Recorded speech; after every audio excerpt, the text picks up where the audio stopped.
శ్రీ చిదంబరం గారు. ఈ cinema ETV ఓటీటీలో అవైలబుల్ గా ఉంది. ఒక్క ముక్కలో చెప్పాలంటే ఇది ఒక లో బడ్జెట్ సినిమా. మరీ ఎక్స్ట్రాడినరీగా అయితే లేదు, అలానే తీసి పారేసిన విధంగా కూడా లేదు. కొంచెం స్లోగా నడిచింది, బట్ కొన్ని ఫీల్ గుడ్ ఎమోషన్ సీన్స్ వల్ల ఒక్కసారి ఓటీటీలో ట్రై చేయొచ్చు అన్నట్టు అనిపించింది. ముఖ్యంగా హీరో క్యారెక్టర్ ని చాలా బాగా రాసుకున్నారు. త్రూ అవుట్ సినిమా అంతా కూడా ఆ క్యారెక్టర్ చుట్టూనే తిరిగింది. అసలు సినిమా చూస్తున్నంత సేపు నిజంగా హీరోకి మెల్లకన్ను ఉందా, అతని బాడీ లాంగ్వేజ్ కూడా బయట ఇలాగే ఉంటదా అన్నంత విధంగా చాలా బాగా చేశాడు అనిపించింది. కథ విషయానికి వస్తే, మెల్లకన్నుతో ఉన్న హీరో సాల్మాన్ అలియాస్ చిదంబరం ఆ మెల్లకన్ను వల్ల చిన్నప్పటి నుంచి తను ఫేస్ చేసిన కొన్ని సంఘటనల వల్ల ఒక ఇన్సెక్యూరిటీ డెవలప్ అవుతుంది. ఆ ఇన్సెక్యూరిటీస్ నుంచి ఆ హీరో ఎలా బయటపడ్డాడు అన్న సినిమా కథ. ఫస్ట్ హాఫ్ అంతా కూడా ఊరిని, క్యారెక్టర్స్ ని ఎస్టాబ్లిష్ చేసుకుంటూ వెళ్ళిపోయారు. సినిమా అంతా కూడా ఏదో నడుస్తున్నట్టుగా అనిపించింది తప్ప ఎక్కడ పెద్దగా ఇంట్రెస్టింగ్ గా అనిపించలేదు. కొంచెం స్లోగా కూడా అనిపించింది. కానీ సెకండ్ హాఫ్ ఫస్ట్ హాఫ్ తో పోలిస్తే బాగుంది. ఇక్కడ ఎమోషన్స్, సెంటిమెంట్ వర్కౌట్ అయ్యాయి. లాస్ట్ 30 minutes కంప్లీట్ అయ్యేటప్పటికి ఓ మంచి సినిమా చూసాం అన్న సాటిస్ఫాక్షన్ అయితే వచ్చింది. అలా అని మరీ ఎక్స్ట్రాడినరీగా కూడా లేదు. సెకండ్ హాఫ్ కొంచెం ప్రెడిక్టబుల్ గా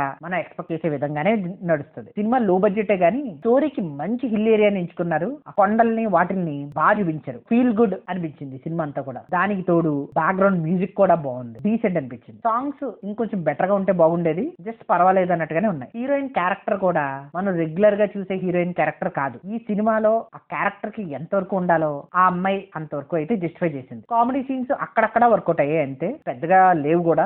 ఎక్కడా ఫౌల్ లాంగ్వేజ్ లేదు, అడల్ట్ సీన్స్ కూడా లేవు. ఫ్యామిలీతో కలిపి చక్కగా చూసేయచ్చు. అయితే కొన్ని సీన్స్ వర్కౌట్ అయ్యాయి, అయితే కొన్ని సీన్స్ వర్కౌట్ అవ్వలేదు. ముఖ్యంగా హీరో ఫాదర్ ఆత్మహత్య చేసుకుని చనిపోయే సీను ఆ బ్యాక్ డ్రాప్ లో జస్టిఫై చేయడానికి ట్రై చేశారు, కానీ పెద్దగా అయితే రీజనబుల్ గా కనెక్టెడ్ గా అనిపించలేదు. ఇంకొంచెం బెటర్ గా రాయొచ్చు కదా అనిపించింది. రెగ్యులర్ కమర్షియల్ సినిమాని ఎక్స్పెక్ట్ చేస్తే మాత్రం స్లోగా నడిచే ఈ సినిమా పెద్దగా నచ్చకపోవచ్చు. ఇక ఓవరాల్ గా ఈ సినిమాకి నేను ఇస్తున్న rating 2.75 out of 5. It will be my opinion. Thank you.